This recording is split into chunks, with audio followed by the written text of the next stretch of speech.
Green tea has a long history in Japan and strong ties with Japanese culture. Because of this, one might think that green tea comes from a plant unique to Japan. However, all tea, no matter what its color or taste, comes from the same plant. Then what causes the differences in taste and color? They are in fact the result of different ways of growing the tea and treating it after it is picked. Wolves have an interesting way of raising their young.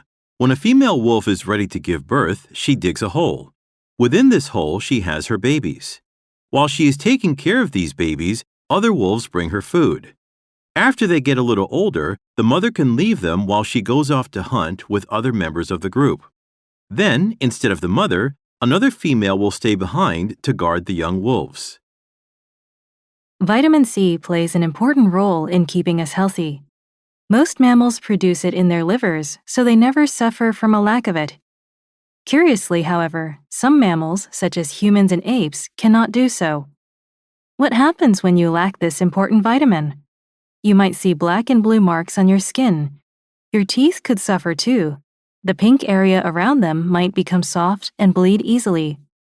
These are just a couple of good reasons to eat plenty of fresh fruit. Western clothes have buttons on the right for men. This is convenient because the majority of men are right-handed. It is easier for them to use the right hand when buttoning up. Why, then, do women's clothes have buttons on the left, even though most women are also right-handed? Is this a kind of discrimination? In fact, there is a reason why women's buttons are on that side. In the past, buttons were quite expensive, and only very rich people could afford them. Women in such wealthy families had servants who dressed them. Therefore, to make it easier for the servants, buttons were put on the left. The word drug means anything that, even in small amounts, produces changes in the body, the mind, or both. This definition, however, does not clearly separate drugs from what we usually think of as food. The difference between a drug and a poison is also unclear. All drugs become poisons in large amounts, and many poisons are useful drugs in carefully controlled amounts. Is alcohol, for instance, a food, a drug, or a poison? It can be any of the three, depending on how we use it. The smile may no longer be an effective way to mask one's true feelings. Some psychologists have claimed that true smiles and false smiles use different muscles. For example, in the true smile, the muscles surrounding the eyes tighten, while the cheek muscles pull the corners of the lips upward. On the other hand, in the false smile, the muscles between the eyebrows move slightly, while the muscles around the mouth pull the corners of the lips downward. If the psychologist's claim is proven to be true, perhaps people will worry less about what they say and more about which muscles to use when they smile. Genes, the basic parts of cells which are passed down from parents to children, may have something to do with human behavior. In an experiment, scientists put flies into a glass tube and placed a light at the end of it. Some of the flies began flying toward the light, some began walking, and some did not move at all. On the basis of the flies' actions, they were separated into different groups: flies that love light, flies that like light, and flies that like the dark. The researchers found that these three groups of flies had variations in a particular set of genes. This suggested to the researchers that the variations in these genes might explain the differences in the flies' behaviors. If genes influence behaviors in flies, why not in humans too? Gender bias is deeply rooted in culture, and it is sometimes amazing how fixed children's views are, even at an early stage of their lives. We tend to find more boys than girls who wish to be professional athletes. Doctors and scientists are often more popular as future occupations among boys, though more girls have similar goals in these fields than a decade ago. Gender bias is also rooted in perceptions. One day at a British school, 4 professionals, a firefighter, a scientist, a ballet dancer, and a nurse, were invited to meet the students. This was an occasion to challenge the gender bias held by the children. They were excited to learn that a strong, muscular man was a ballet dancer and a rather short, slim woman was a courageous firefighter. Some children seemed puzzled at the gap between what they were seeing and what they had in mind before the event. Gender bias has a great impact on our perception, and it might seem difficult to change. However, the The story of Michelle Wu suggests otherwise. Michelle became the mayor of Boston in 2021, the first woman to hold that position. On the day of her election, her little son asked, "Mom, can a boy become a mayor too?" Just one instance was enough for him to form a bias that is completely the opposite of what society had shared for a long time. With a wider range of role models, children will be able to pursue their dreams more freely and gender bias can be overcome. Ben Hemmons is the father of 3 children, including 4-year-old Sophie. According to medical experts, it is normal for kids around this age to catch colds 4 to 5 times a year. In adults, the ratio is about 2 to 3 times a year, for reasons that are not completely clear. However, says Dr. Ranit Mishori of Georgetown University Hospital, many people believe that it is possible to become immune to the common cold so that one gets fewer and fewer colds as he ages. There are about 200 types of virus that cause the common cold, yet people think that once you get infected one time, you develop immunity for the rest of your life. This is entirely wrong, she claims. There are simply too many different viruses, many of which change in slight ways as they pass from person to person. People today are worried about food safety. As a result, the popularity of organic farming of fruits and vegetables is increasing. But what exactly does organic farming mean? It is probably easier to explain what organic farming is not. Organic farming does not use pesticides or fertilizers. Instead, this style of farming uses natural methods to protect plants and help them grow. So, organic agricultural products are thought to be generally safer than non-organic ones. In the United States, about 2% of all food is grown using organic methods. The U.S. government officially licenses farms as organic if they pass an examination. Presently, there are about 10,000 licensed farmers in the U.S., and this number is growing by about 20% a year. In addition to food safety, another reason for the popularity of organic fruits and vegetables is that they taste better. This is why many restaurants only buy organic products. A lot of people think organic farming is not competitive compared to other methods because it cannot grow the same quantity of food. However, new research has shown that organic farming only grows, on average, about 5% less than non-organic methods. Still, organic food today is more expensive than non-organic food. But when the environmental and health costs of non-organic farming are considered, such as the pollution of water by pesticides, most people would agree that the higher price of organic farming is in fact a small price to pay for our health and safety. When we watch kittens and puppies playing, we realize that through play they are learning how to live. They learn various physical skills, such as how to jump over barriers without getting hurt. They also learn social interaction. For example, if a kitten bites his sister too hard, she will get angry and bite him back. These physical and social skills form part of the training that young animals need in order to grow up. Just as kittens and puppies learn about how to live through play, so do children. But in present-day Japan, especially in cities, there's not much space for children to play in. Children need to release their energy for their mental and physical health. They need space, especially outdoors, so that they can run, jump, and yell. Another point to consider is how much time children have to play.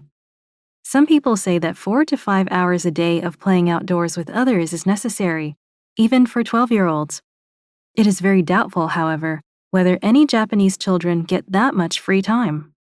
Concerned about their future in an increasingly competitive society, parents generally tell their children to study more. Very few would tell them to go out and play. What do these children do at home when they are not studying? They tend to spend time by themselves. They play video games or watch TV, for instance. These activities do not teach them how to get along with others. This can only be learned through playing with other children. They need to play without being told what to do by adults in order to learn about leadership and group harmony on their own. Outdoor space is particularly suitable for this purpose. Children need a proper outdoor environment where they can freely spend their time playing with friends. Bamboos are the fastest growing plants on Earth. A typical bamboo grows as much as 10 centimeters in a single day. Certain species grow up to a meter during the same period, or about 1 millimeter every 2 minutes. You can actually see the plant grow in front of your eyes. Most species of bamboo reach maturity in just 5 to 8 years. Compare this to other popular hardwoods that barely grow an inch in a week. Trees such as oak can take up to 120 years to reach maturity. But when it comes to flowering, bamboos are probably one of the slowest plants in the world. The flowering of bamboos is an interesting phenomenon because it is a unique and very rare occurrence in the plant kingdom. Most bamboos flower once every 60 to 130 years. The long flowering intervals remain largely a mystery to many scientists. These bamboos exhibit another strange behavior. They all flower at the same time all over the world, irrespective of geographic location and climate, as long as they were derived from the same mother plant. It is as if the plants carry an internal clock ticking away until the preset alarm goes off simultaneously. This mass flowering phenomenon also attracts small animals, mainly rats. The sudden availability of fruit in huge quantities in the forest brings in tens of millions of hungry rats who feed, grow, and multiply at alarming rates. After they eat all the bamboo fruit, the rats start consuming crops, both in storage as well as in the field. So, a bamboo flowering event is almost always followed by famine and disease in nearby villages. In the northeastern India state of Mizoram, the terrible event, known in the local language as mantam or bamboo death, occurs almost like clockwork every 48 to 50 years, when the local bamboo species blooms and produces fruit. Acid indigestion is a common problem affecting millions of people around the world. There are several other names for acid indigestion, including upset stomach, acid reflux, indigestion, and heartburn. As the name suggests, there is usually too much acid in the stomach, which causes a burning sensation in the stomach that can move up into the throat. The intensity can range from being mildly uncomfortable to extremely painful. Some people suffer from it permanently, while most people only experience it once in a while. Overeating, a poor sleeping position, or eating too much oily or spicy food can cause it. Sugary foods and alcohol can also cause it. Being a common problem, a variety of remedies are sold in drugstores, and in some countries you can even get remedies at convenience stores. One widespread myth about acid indigestion is that the best way to reduce the symptoms is by drinking milk. This is probably because milk is viewed as a comfort food, and it is often considered to be good for the stomach. However, milk actually contains acid, so it is not the best remedy for reducing stomach acid. Despite this, many still believe in the milk myth. One scientifically surprising phenomenon is that freshly squeezed lemon juice is much more effective for acid indigestion than milk. Everyone knows lemons are high in acid, so how could they possibly be good for reducing acid? Oddly enough, when consumed, fresh lemon juice magically neutralizes the acid in our system. So if you're ever suffering from acid indigestion, instead of drinking milk, try fresh lemon juice mixed with cold or hot water. Make sure it is juice from fresh lemons because canned or bottled lemon juice usually has added sugar, which can make acid indigestion worse. Fresh lemons may be one of the best ways to reduce acid in the stomach. A fly can do one thing extremely well: fly. Recently, a team of British scientists declared that the common housefly is the most talented aerodynamicist on the planet, superior to any bird, bat, or bee. A housefly can make 6 turns a second, hover, fly straight up, down, or backward, land on the ceiling, and perform various other show-off maneuvers. And it has a brain smaller than a sesame seed. Michael Dickinson, who studies fly flight in his lab at the California Institute of Technology, says the housefly isn't actually the best flyer. Hoverflies are the be-all and end-all, he says. They can hover in one spot, dash to another location, and then race back to their original hovering point precisely. Scientists, engineers, and military researchers want to know how creatures with such small brains can do that. Maybe they could reverse engineer a fly to make a robotic device that could reconnoiter dangerous places, such as earthquake zones or collapsed mines. Dickinson's laboratory works with fruit flies. Researchers put them in chambers and manipulate the visual field, filming the flies in super slow motion, 6,000 frames a second. Dickinson is interested in knowing how flies avoid collisions. He has found that certain patterns, such as 90-degree turns, are triggered by visual cues and two equilibrium organs on their backs that function like a gyroscope. Flies have only a dozen muscles for maneuvering, but they're loaded with sensors. In addition to their compound eyes, which permit panoramic imagery and are excellent at detecting motion, they have wind-sensitive hairs and antennae. They also have 3 light sensors on the tops of their heads, which tell them which way is up. Roughly 2/3 of a fly's entire nervous system is devoted to processing visual images. They take all this sensory data and boil it down to a few basic commands, such as go left and go right. Can we create a waste-free society? It would seem like an ideal goal to realize, since mass production has forced a shift in our way of living. Clothes have become fast fashion, worn once and then thrown away like a finished bag of potato chips. Sure, most people will recycle their cans and bottles, but that doesn't alter the fact that we are still throwing away pounds and pounds of waste every day. That will never change in a world where convenience is appreciated over all else. Or will it? Kamikatsu, a small town in Tokushima Prefecture, had been working for years to reduce waste. However, when they learned about zero-waste philosophy, an idea popped into the residents' minds: to become the first zero-waste town in Japan. The town doesn't collect domestic waste. Instead, the residents bring their waste to the waste collection site. There, they sort it into 45 very specific and detailed categories.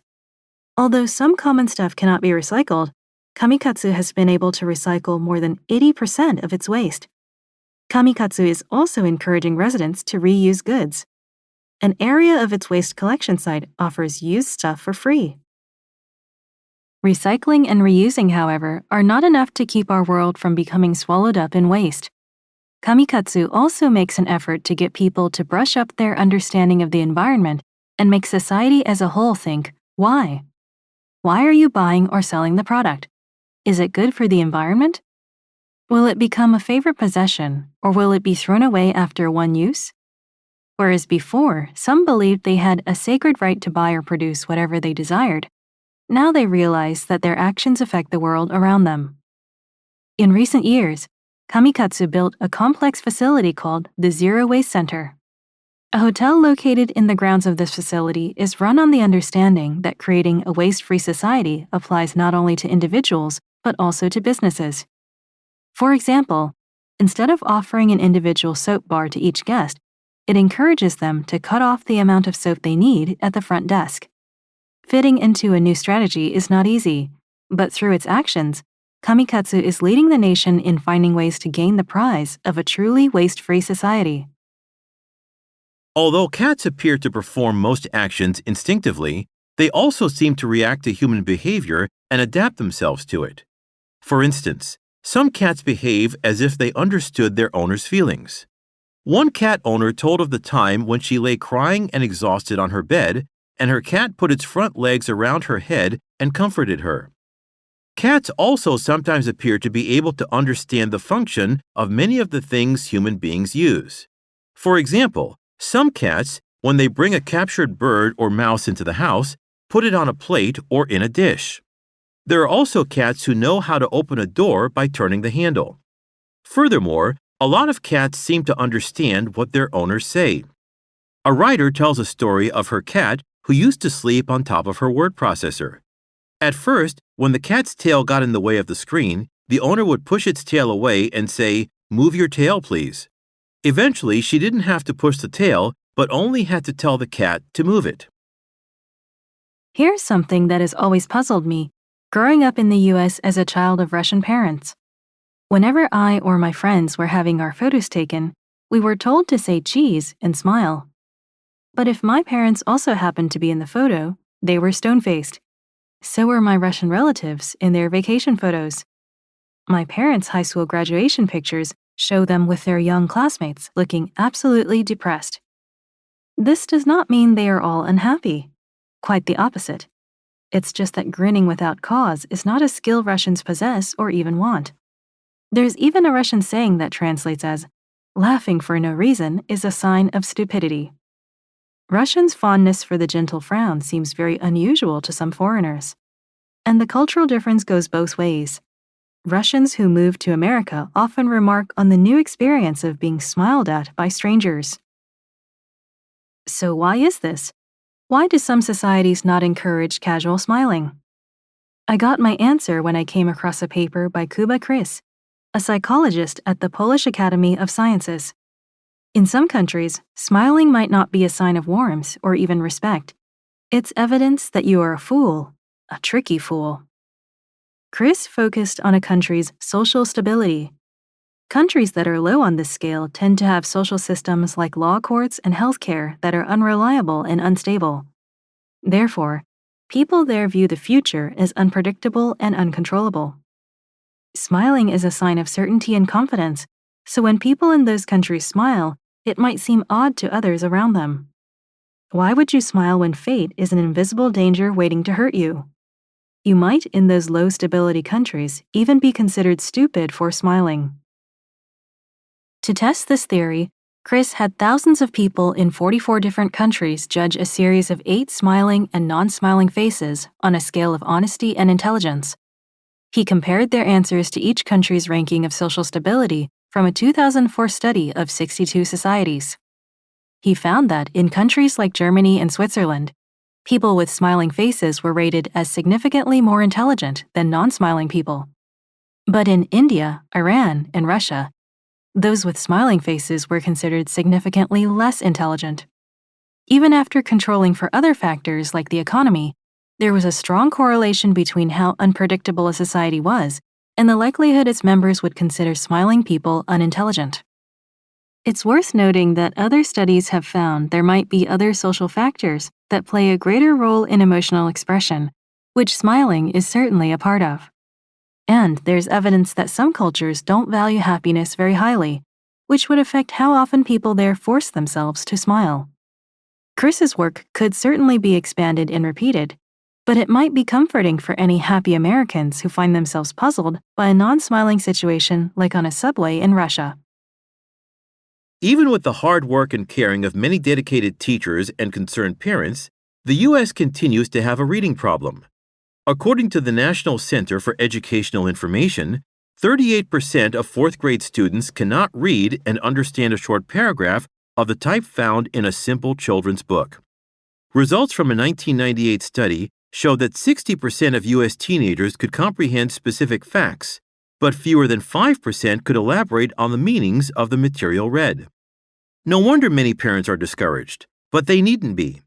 By doing simple things like reading to their child, sharing their thinking about what they read, and telling their child stories, they can help develop the foundation needed for children to become good readers and learn that reading is not a chore, but a lifetime adventure. Good readers follow a number of key strategies, whether they're reading a magazine or a textbook. Firstly, they create a wide range of mental and visual images as they read, to feel involved with what they are reading. Then, they use their background and relevant prior knowledge before, during, and after reading to enhance their understanding of what they are reading. They also make and ask questions before, during, and after reading to clarify meaning, make predictions, and focus their attention on what's important. Good readers infer and determine the most important ideas or themes and distinguish between these and unimportant information. Next, they track their thinking while reading to get the overall meaning. Finally, if they have trouble understanding specific words, phrases, or longer passages, they use a wide range of problem-solving strategies, including skipping ahead, rereading, asking questions, using a dictionary, and reading the passage aloud to fix up their understanding. Reading is fundamental to success in life. It's that simple. Reading opens the door to virtually all other learning. You have to be able to read to learn mathematics, science, history, engineering, mechanics, political science, not to mention to surf the web or figure out how to operate that new DVD player. Basically, you have to be able to read to succeed. No more TV dinners, no more snacking with Paul McCartney on the kitchen stereo, and certainly no listening to the more intellectual bits of Radio 4 over breakfast. If you want to lose weight, the best accompaniment to a meal is the sound of your own chewing, a study suggests. Psychologists in the US have found that people consume less food when they can hear themselves eating. They believe the effect to be so powerful that even simply telling somebody that they are eating a crunchy snack makes them eat less. In a considerable benefit to those who cannot get through a packet of crisps without making the noise of a small gunfight, experiments show that the more people concentrate on the noise of their meal, the less they eat, and they think the flavors are more intense. Gina Moore, assistant professor of marketing at Colorado State University, said the findings suggested that people who wanted to diet could cut down on distracting sounds. In one experiment, Dr. Moore and a colleague asked 71 students to sit in a room with a bowl of 10 pretzels while wearing a pair of headphones. Half of the participants had their ears flooded with white noise, drowning out the sound of their chewing. They ate an average of 4 pretzels each. The other half, who were able to hear themselves eat much more distinctly, took 2.8 each. The marketing psychologists also sat 156 undergraduates down in a room with 8 baked crackers made from pita bread. One group read a piece of paper that said, "Our pita crackers deliver the crunch you crave. You'll love the crispy sound of each bite." They each ate an average of 1 fewer than the other group, who were shown an instruction that emphasized the taste instead. The researchers believe that food manufacturers have long understood this phenomenon. When the company behind the Magnum brand of ice creams changed their chocolate coating to stop it slipping off the bar, they were inundated with complaints. It eventually emerged that people had largely been buying the bars precisely because they liked the brittleness of the chocolate and crackling noise it made when they ate it.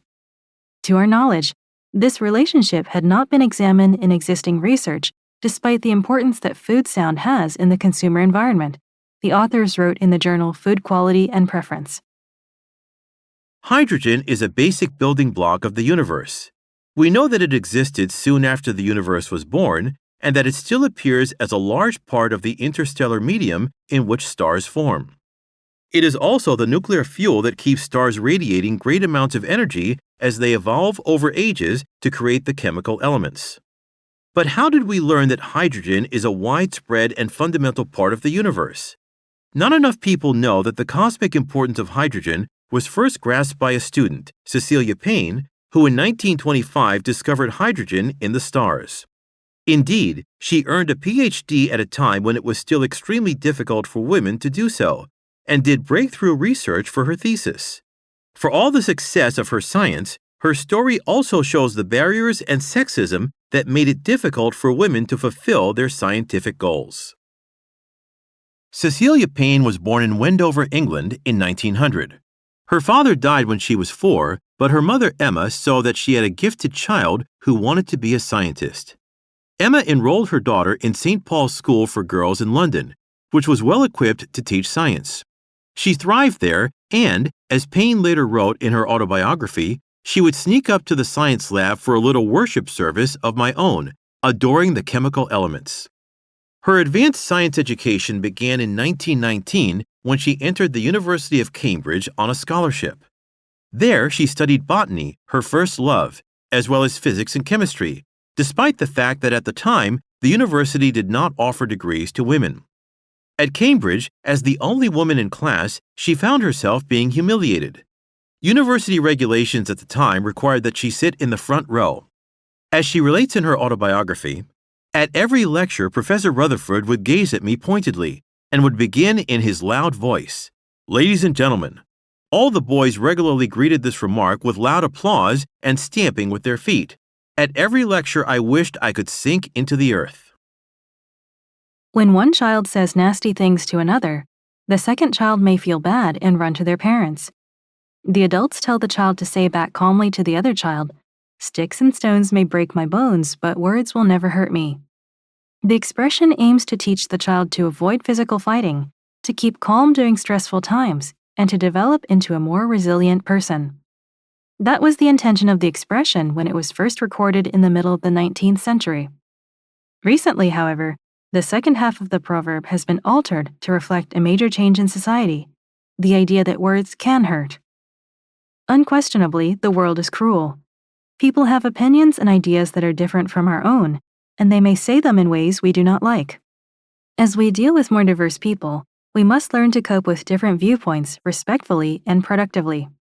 Moreover, having different beliefs is healthy for society. This is demonstrated in a famous quotation by Voltaire's biographer Evelyn Beatrice Hall. "I disapprove of what you say, but I will defend to the death your right to say it." A strong democracy needs people who can express their different viewpoints powerfully. The theory is that the best ideas will surface and keep society healthy. In the 19th century, the expression taught children to ignore hurtful words.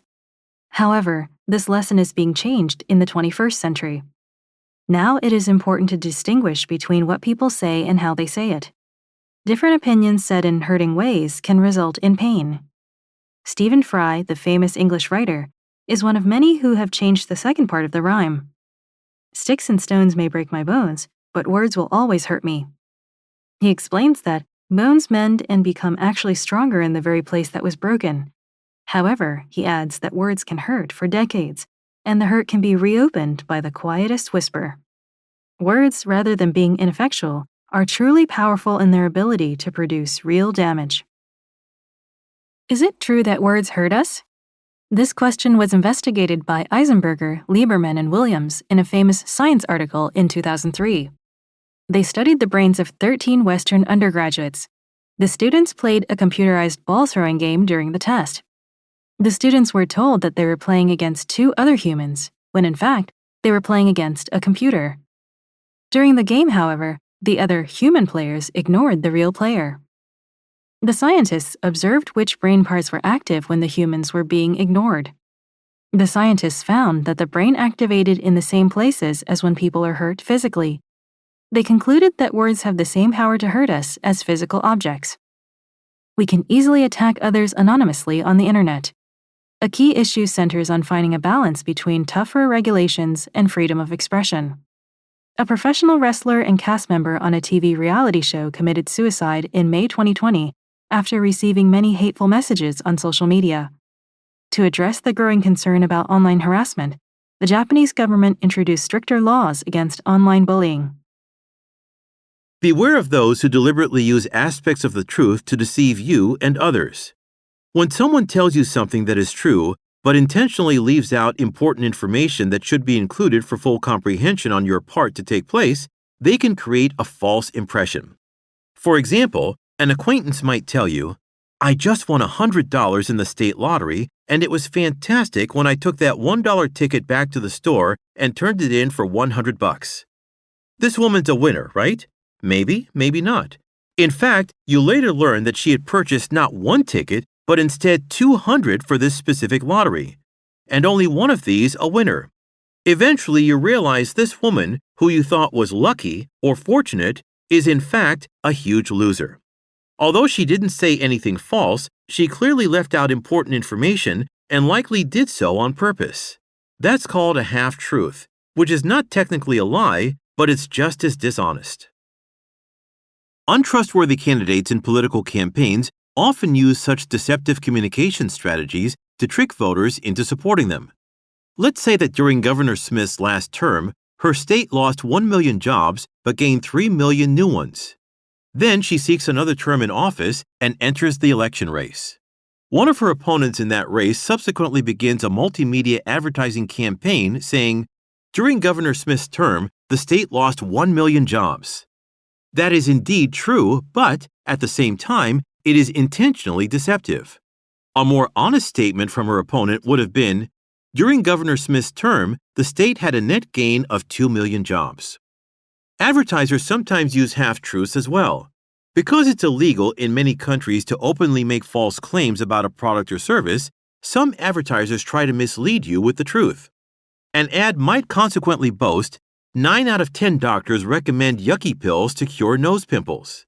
This is also a factual statement, but one which deliberately fails to mention that only 10 doctors were asked about yucky pills, and 9 of these actually work for the Yucky Corporation. Some people argue that it is only automated robots, sometimes called bots, that are responsible for the spread of fake news stories. But a new study shows that data science contradicts that idea. In fact, it seems we like fake news, seek it out, and spread it much more quickly than the truth. To investigate how fake news spreads, MIT data scientist Sarush Vasugi and his colleagues collected 12 years of data from Twitter. Using bot technology software and fact-checking websites, they identified a set of 126,000 fake news stories shared on Twitter 4.5 million times by about 3 million people. They looked at how quickly those stories spread compared to tweets that were proved to be true. What they found was that fake stories reached more people and spread faster than real stories. A false news story was 70% more likely to earn a retweet than a true one. While fake news was found in every category, from business to sports and science, false political stories, not surprisingly, were the most likely to be retweeted. Vosugi says, "It seems to be pretty clear from our study that false information beats true information, and that is not just because of bots. It might have something to do with human nature." Why are people seemingly drawn to false information? The researchers suggest that the unfamiliarity of fake news makes it more appealing to share. Studies have shown that people are more likely to believe headlines or stories that they've read or heard many times before, but are less likely to share them. People are more likely to share fresh stories on social media that are emotionally and morally appealing, even those not proved to be true. It's that desire that fake news is designed to appeal to.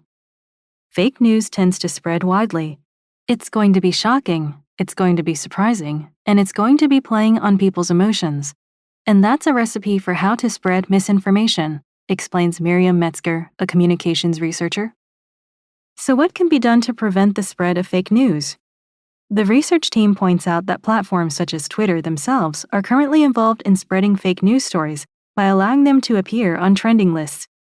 The researchers suggest that social media companies should take steps to assess information published on their sites. Twitter's cooperation with the study is a good start. Other researchers are now calling for more cooperation among social media companies and academics to deal with this problem. Most people would agree that parks with a lot of nature and green areas are important for cities of all sizes. Some of the benefits of having green spaces in urban areas are that they have the ability to absorb carbon dioxide, soak up excess rainfall, and reduce city temperatures. A promising project that many large cities around the world have taken part in is called the Million Tree Initiative. Cities such as London, New York, and Ottawa have made pledges to plant a large number of trees in their cities. This government-based program has increased the amount of nature in those cities, but maintaining it has proven to be a more difficult task than anticipated. Keeping the trees healthy in new green areas is a long-term task that requires the financial support of the local government and the involvement of residents. One creative approach to maintenance through community involvement was implemented in Melbourne, Australia. The city adopted the unique scheme of encouraging its citizens to befriend local trees to improve the ecology of the city. The idea was that if citizens had a deeper connection with the neighborhood trees, the city would be more proactive in implementing policies and programs to take better care of their trees. When citizens get involved in taking care of the community's trees, it shows their local government that the natural urban ecology is valuable to them. Melbourne took a digital approach to community involvement with its trees. The city gave each tree in a designated area an identification code. People can help monitor the trees by alerting local officials via email if there are any problems with a specific tree. This project, called the Urban Forest Visual, includes a map which shows each tree's age, species, and health status. If a tree has any work performed on it, like branches being trimmed, this information is also made available. Through email communication and status updates on the tree map, residents are able to stay informed and the trees can be kept in a healthy condition. Officials in charge of the project were surprised to receive thousands of emails. The email messages were not only about the status of the trees, but also general greetings, love poems, and messages about the joy the trees bring to the people passing by them each day. Just like you might send a friend an email, the people of Melbourne can send messages to their trees. This is the kind of community involvement that is necessary for sustained support for green spaces. While Melbourne did not plant as many trees as the other places taking part in the Million Tree Initiative, the bigger cities took notice because of the successful community engagement it achieved. Have you ever thought about being a tree's friend? By providing an opportunity for residents to interact with the trees, the City of Melbourne has shown that this is possible. While the trees may not respond directly to messages, they give back by providing environmental benefits like cleaner air and reduced temperatures. There is an interesting custom that comes from Norway and Denmark called hygge. This concept basically refers to creating a pleasant or warm atmosphere in order to enjoy the good things in life with those whom you love. For example, having dinner in soft candlelight while eating delicious homemade food with your loved ones is a type of hygge. Or, watching a heartwarming movie with your friends under a cozy blanket with a fire roaring in the fireplace can also be regarded as hygge. Essentially, it is the idea of being around the people you love, exchanging ideas and opinions about topics of interest with them, in other words, sharing, in an environment that is relaxing, warm, and friendly. The term hygge actually originated in Old Norwegian and meant well-being. It first appeared in Danish literature around the end of the 18th century, and today is more closely associated with Denmark rather than Norway as a cultural tradition. Even though some people associate hygge only with winter activities, it can occur anytime and anywhere, in any season. In fact, Danish people can add hygge to any situation or opportunity they may find themselves in. Hygge does not focus on the material aspects of life, but on the intangible things like love, appreciation, joy, and goodness that can be found in all things. In the West, people might call it one's happy place. For Danish people, hygge is a way of life or lifestyle that they incorporate into their daily lives every chance they get. Many Danish people consider the use of candles to be an easy way to create an atmosphere of hygge. In fact, Danes burn an incredible amount of candle wax each year, nearly 6 kilos a year per person. That is a lot of candles. So when relaxing in their homes, instead of having an overhead light on that may be bright and glaring, they prefer to light candles for a warm, soft light, which also offers a subdued atmosphere in the room, making it cozier and more inviting. Homemade foods and sweets are also crucial for creating hygge. The love and attention that is infused in the making of the food is what makes it hygge. The most wonderful aspect about hygge is that it is not related to how expensive something is, but more about how it makes one feel. So, spending a lot of money to create hygge is defeating the purpose of what it represents. It is the simplicity of the thing, situation, and/or the environment that gives people a warm feeling of joy and happiness that makes hygge apparent. The people of Iceland have developed a very nice, heartwarming tradition that is practiced by nearly all Icelandic people on Christmas Eve that could be regarded as a form of hygge. This Icelandic tradition is called Jólabókaflóð and is roughly translated into English as Christmas book flood. After receiving a brand new book from a family member or friend, Icelanders find a quiet, cozy place to curl up to read their newly gifted book while drinking hot cocoa. Evaluation is everywhere. At school, students are constantly evaluated on their understanding of taught materials, which can possibly impact their future paths. In the workplace, too, the performance of workers is often measured and described in numbers, which may affect their promotions and salaries. Such numbers are often considered scientific, objective, and therefore fair. They also give clear goals to people, and they might help people work with greater motivation. Carefully designed evaluation, in theory, should help improve the performance of people. However, Jerry Muller, the author of The Tyranny of Metrics, points out that if everything is measured in terms of numbers, people may end up making choices that are unwise. For example, everyone would agree that surgeons should be evaluated based on their surgical skills. If the surgery success rate of Dr. A is 100%, while that of Dr. B is 50%, most people would say the former is a better surgeon and perhaps should get a higher salary. However, what if Dr. B is accepting more patients with complex and difficult conditions, and therefore his patients are less likely to survive? If the salary of surgeons is determined primarily based on success rate, wouldn't some surgeons refuse to operate on patients who have a limited chance of survival? Drinking coffee, particularly 2 to 3 cups a day, is not only associated with a lower risk of heart disease and dangerous heart rhythms, but also with living longer, according to studies being presented at the American College of Cardiology's 71st Annual Scientific Session. These trends held true for both people with and without cardiovascular disease. Researchers said the analyses, the largest to look at coffee's potential role in heart disease and death, provide reassurance that coffee isn't tied to new or worsening heart disease and may actually be heart protective. Because coffee can quicken heart rate, some people worry that drinking it could trigger or worsen certain heart issues. This is where general medical advice to stop drinking coffee may come from. But our data suggests that daily coffee intake shouldn't be discouraged, but rather included as a part of a healthy diet for people with and without heart disease, said Peter M. Kistler, MD, professor and head of arrhythmia research at the Alfred Hospital and Baker Heart Institute in Melbourne, Australia, and the study's senior author. We found coffee drinking had either a neutral effect, meaning that it did no harm, or was associated with benefits to heart health.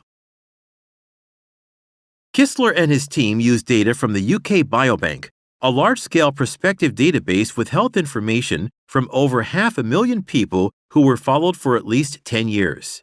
Researchers looked at varying levels of coffee consumption, ranging from up to a cup to more than 6 cups a day, and the relationship with heart rhythm problems, arrhythmias, cardiovascular disease, including coronary artery disease, heart failure, and stroke, and total and heart-related deaths among people both with and without cardiovascular disease.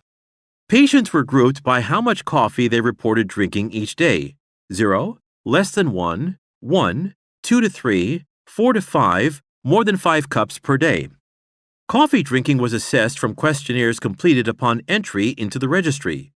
Overall, they either found no effect or, in many cases, significant reductions in cardiovascular risk after controlling for exercise, alcohol, smoking, diabetes, and high blood pressure that could also play a role in heart health and longevity.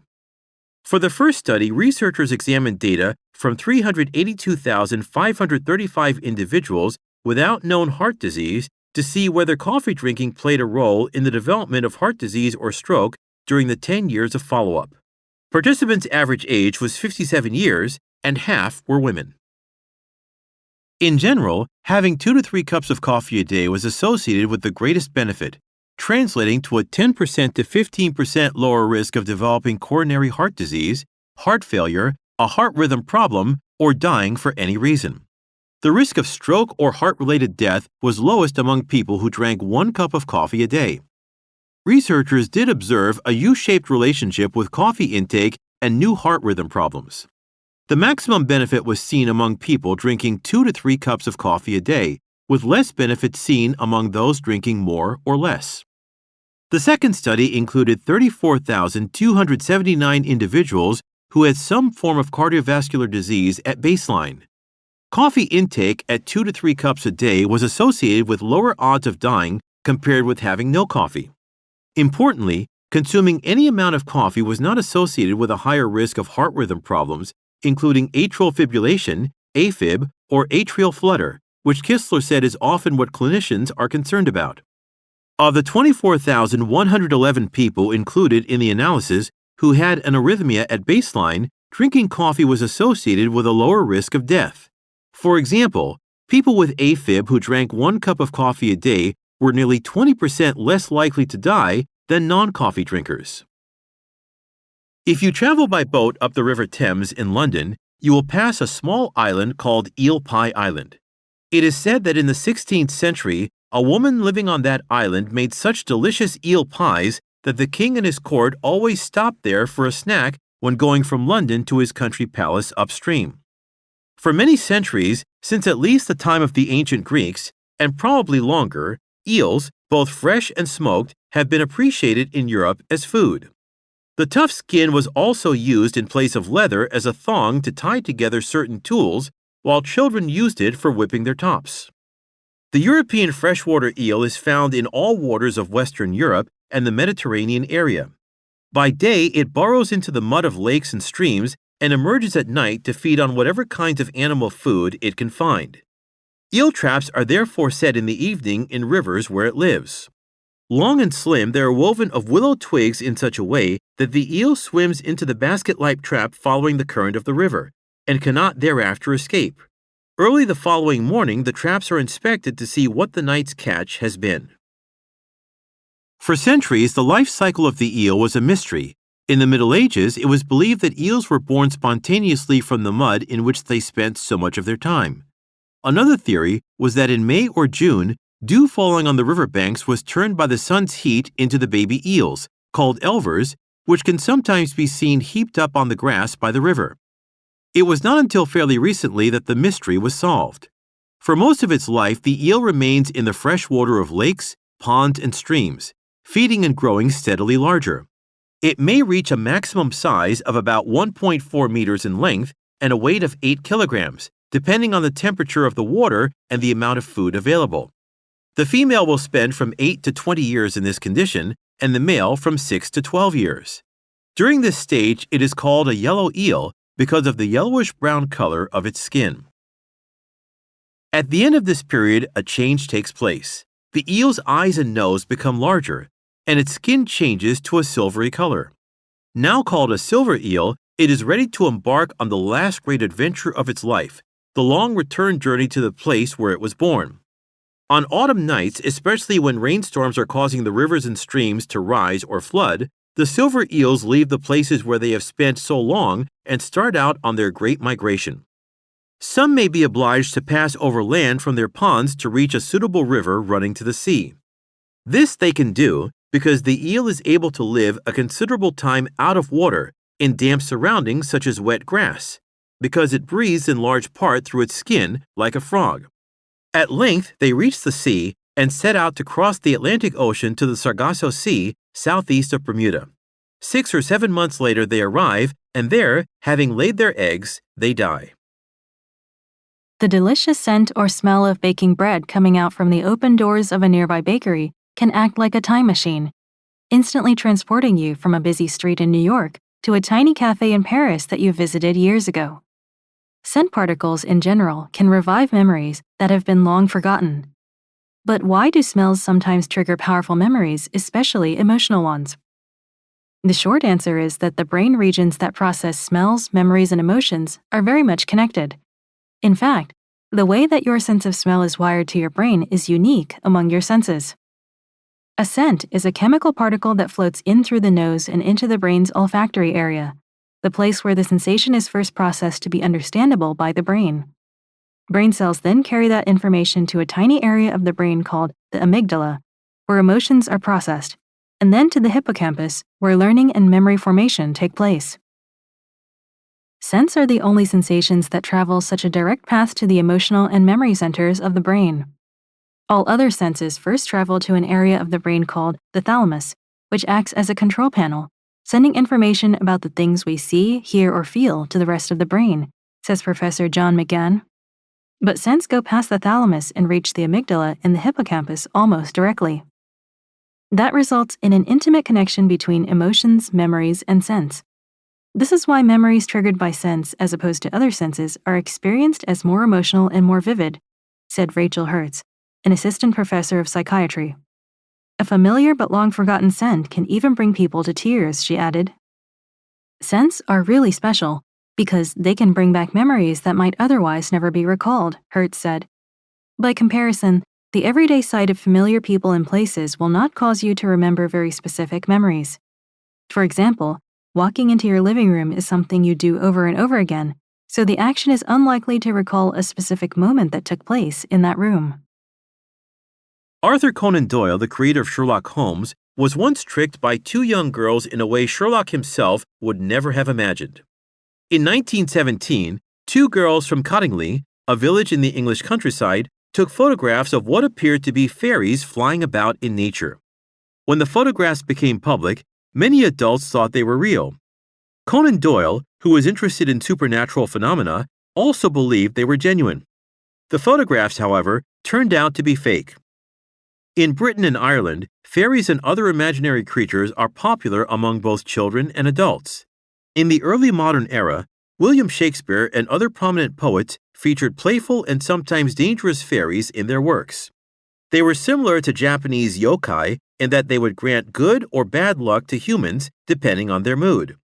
After the Romantic period, fairies in the British Isles were increasingly drawn in an ideal way. Painters began to portray fairies as beautiful women, and that image of fairies dominated people's imaginations. The Cottingley girls' fairy photographs fit into this trend because they also featured lovely female fairies. In fact, the 2 girls, Elsie and Frances, used a very easy trick to create these fake photographs. They cut out fairy pictures from a book and put them in front of a camera. This simple technique was effective, and many adults were entranced by the girl's trick.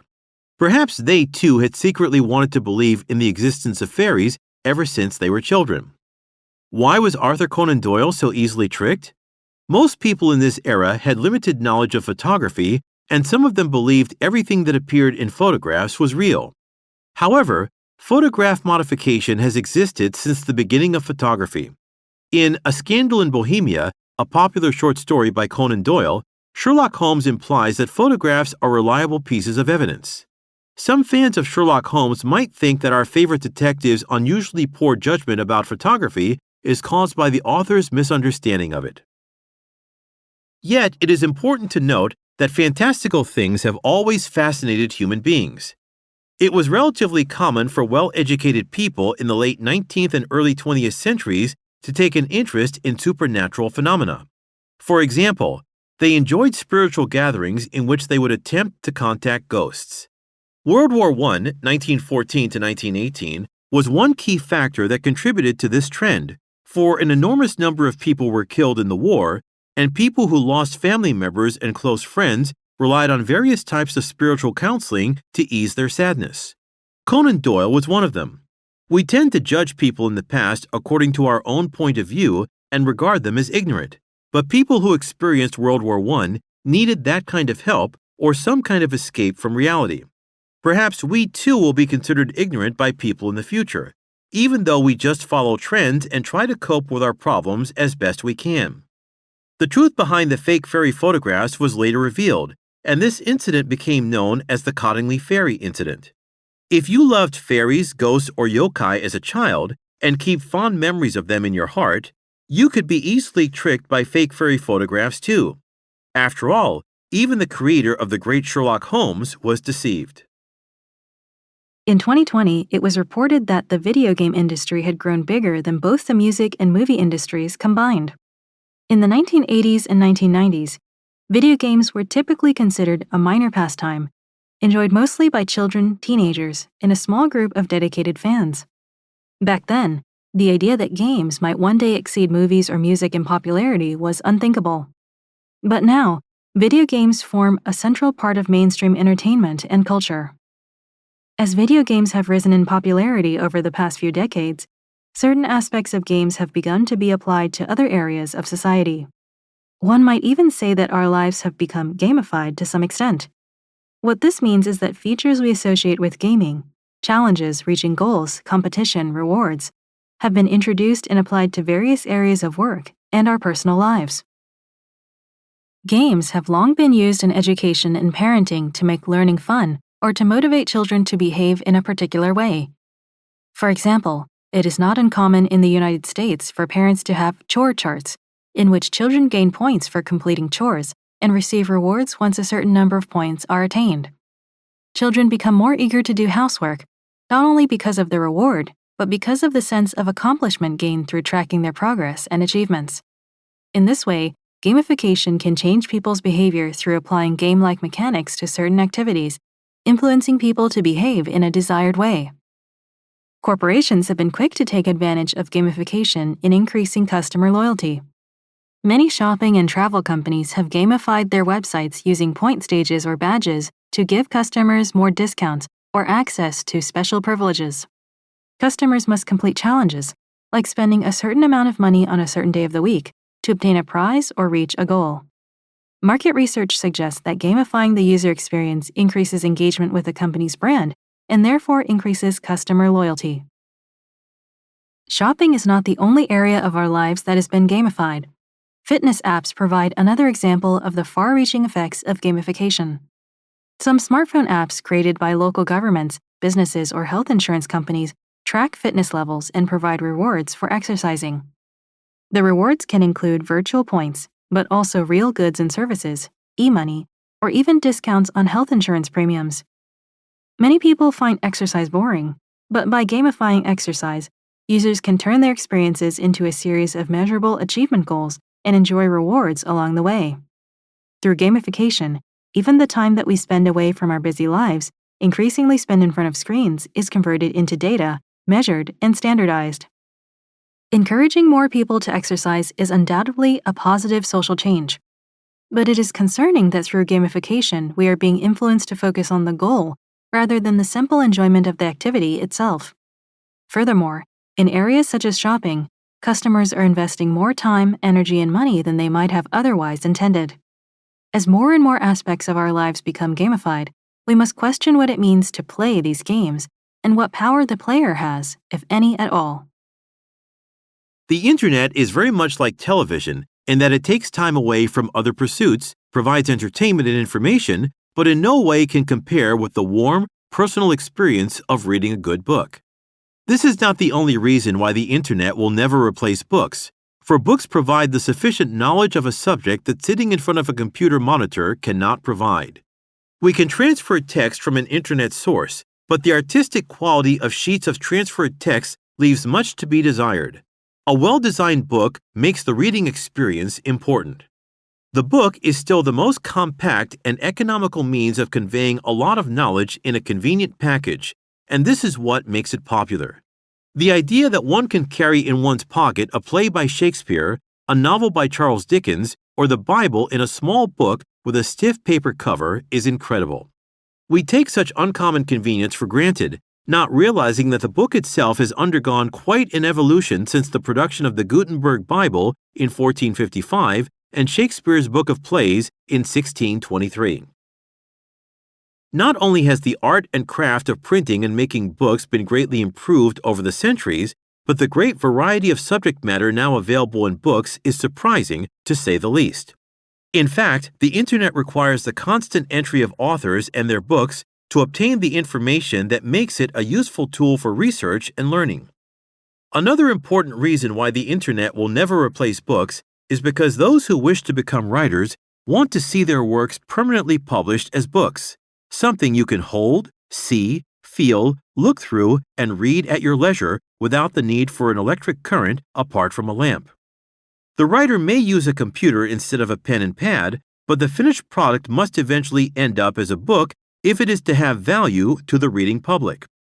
The writer may use the internet in the course of researching a subject, just as he may use a library for that purpose, but the end product will still be a book. Education and information surrounding gender equality and equal rights has been on the rise, more accessible, and discussed by the broader community. I have had the opportunity to critically analyze and reflect on my time growing up, both in and out of the realms of sport, and upon reflection have been able to see times where inequality was prevalent, both in my own and others' experiences.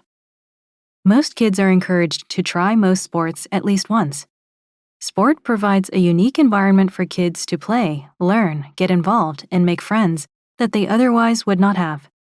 But currently, despite the encouragement to get involved in sport, should a little girl choose to take her sport further one day and potentially pursue it as a career, the opportunities available are lacking when compared to those of her male counterparts in all but a few sports. The debate around gender equality in sports remains a controversial topic, unfortunately. Now, we'll be the first to say that the sporting industry is making steps toward an equal future. However, there is still a way to go. Sport has long mirrored society, so the discrepancy in equal pay between men and women has persisted within sport, just as it has in other professions. 2019 was a defining year in soccer for the conversation, as the public showed their support for gender equality, and in return we were provided with an insight from female athletes into the jobs and lives they must lead outside of their professional sporting career. The debate that had been simmering under the surface and was often confined as a topic of family barbecues or gatherings amongst friends was ignited and reinvigorated globally in 2019, after the U.S. women's national soccer team, USWNT, won the World Cup, and the crowd chanted, "Equal pay." That same year, the Women's Sport Foundation highlighted some of the women in sport leading the charge in the fight for equal pay. In advance of their World Cup win, the USWNT took a stand against institutionalized gender discrimination against the team. The women's team has performed exceedingly better than their male counterparts, who in 2018 failed to even qualify for the Men's World Cup, while the women have placed in the top 3 in every Women's World Cup since 1991, when the tournament began. Looking to hockey, the U.S. women's national ice hockey team, prior to their historic gold medal in the 2018 Pyeongchang Olympics, were fighting for equal pay and treatment to that of the men's team. The New York Times reported that at the time, the women were barely scraping a living wage and were left out of pre-Olympic marketing plans despite their continued success as a team. Their star forward Hilary Knight said, "We are passionately pursuing something for the greater good." After arriving in London on October 28th, Soseki took a room in a bed and breakfast frequented by Japanese at 76 Gower Street, just 1 block away from University College. It was safer, he wrote to Kyoko, than staying at an inn, but the cost of room and board turned out to be the equivalent of 180 yen a month, more than his entire stipend. He stayed for just 16 days while he looked for another accommodation and then moved for the first of 4 times, here and there in London, seeking a place that suited his pocketbook and his finicky preferences concerning food, surroundings, and the cultural atmosphere of the establishment. After a day of wandering the streets excited but lost, Soseki paid his respects to the Japanese legation on October 30th, visited the Tower of London the following morning, an experience that he transformed into his first short story in 1905, and, that evening, accompanied by a civil servant from the legation, went to the Haymarket Theatre to see Sheridan's satirical comedy, School for Scandal. On November 1st, Soseki took a train to Cambridge to see Charles Andrews, the Dean of Pembroke College. He had with him a letter of introduction written by Grace Catherine Knott, a missionary who had been stationed in Kumamoto and who, by coincidence, had just returned to her family in England as a fellow passenger on the Preußen. Dean Andrews introduced him to a Japanese exchange student who showed him around the campus that afternoon and the following morning. By the time Soseki returned to London that evening, he had decided against Cambridge. The tuition, 400 to 500 yen, would leave him no money to buy books. Moreover, he had learned that Cambridge University men spent their afternoons playing sports and their evenings at social events, and that was not for him. Soseki conjectured that things in Oxford would be the same. He had toyed with the idea of going to the University of Edinburgh, but he was afraid that the Scottish brogue, which he likened to the Zuzu dialect of the Sendai area, would be more than he could handle. That left London, a tangle of noisy streets buried under horse manure. In its favor, London offered the theaters in the West End and countless second-hand bookshops. On November 5th, Soseki went to the National Gallery and from there to the University College of London, where he left a letter petitioning Professor William Peyton Kerr for permission to audit his lectures. A Scotsman, Kerr was an authority on English medieval literature, whose writing on the Knights of the Round Table was admired years later by W. H. Auden. Professor Kerr invited Soseki to his office the following day, and beginning on November 7th, Soseki attended his classes. On November 12th, Soseki moved to a more affordable room at 85 Priory Road, West Hampstead in northwest London, a neighborhood popular among students and faculty of the University of London. The proprietress, Miss Milday, was a spinster who had grown up in France and, following her mother's death, had moved to England with her stepfather, a 69-year-old Prussian named Frederick Milday, who owned 2 clothing shops in the West End specializing in military uniforms. The others at the boarding house were Miss Milday's stepbrother, who appeared to be on bad terms with his father, and an overworked housemaid just 15, Agnes Bryce. On December 7, 2017, a crucial milestone was reached. Not when a computer defeated a human at chess. That was old news. But when Google's AlphaZero program defeated the Stockfish 8 program. Stockfish 8 was the world's computer chess champion for 2016. It had access to centuries of accumulated human experience in chess, as well as to decades of computer experience. It was able to calculate 70 million chess positions per second. In contrast, AlphaZero performed only 80,000 such calculations per second, and its human creators never taught it any chess strategies, not even standard openings. Rather, AlphaZero used the latest machine learning principles to self-learn chess by playing against itself. Nevertheless, out of 100 games the novice AlphaZero played against Stockfish, AlphaZero won 28 and tied 72. It didn't lose even once. Since AlphaZero learned nothing from any human, many of its winning moves and strategies seemed unconventional to human eyes. That may well be considered creative, if not downright genius. Can you guess how long it took AlphaZero to learn chess from scratch, prepare for the match against Stockfish 8, and develop its genius instincts? 4 hours. For centuries, chess was considered one of the greatest tests of human intelligence. AlphaZero went from utter ignorance to creative mastery in 4 hours, without the help of any human guide. AlphaZero is not the only imaginative software out there. Many programs now routinely outperform human chess players not just in brute calculation, but even in creativity. In human-only chess tournaments, judges are constantly on the lookout for players who try to cheat by secretly getting help from computers. One of the ways to catch cheats is to monitor the level of originality players display. If they play an exceptionally creative move, the judges will often suspect that this cannot possibly be a human move. It must be a computer move. At least in chess, creativity is already the trademark of computers rather than humans. Hence, if chess is our window into the future, we are fully warned that AI will outpace humans in many areas. What is happening today to human AI chess teams might happen down the road to human AI teams in policing, medicine, and banking too.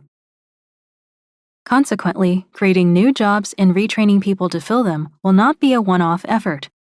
The AI revolution won't be a single watershed event after which the job market will just settle into a new equilibrium. Rather, it will be a series of ever bigger disruptions. Already today, few employees expect to work in the same job for their entire life. By 2050, not just the idea of a job for life, but even the idea of a profession for life might seem old. Even if we could constantly invent new jobs and retrain the workforce, we may wonder whether the average human will have the emotional stamina necessary for a life of such endless upheavals. Change is always stressful, and the exciting world of the early 21st century has produced a global epidemic of stress. As the rapid changing of the job market and of individual careers increases, would people be able to cope? We would probably need far more effective stress reduction techniques, ranging from drugs through neurofeedback to meditation, to prevent our minds from snapping. By 2050, a useless class of people might emerge, not merely because of an absolute lack of jobs or lack of relevant education, but also because of insufficient mental stamina.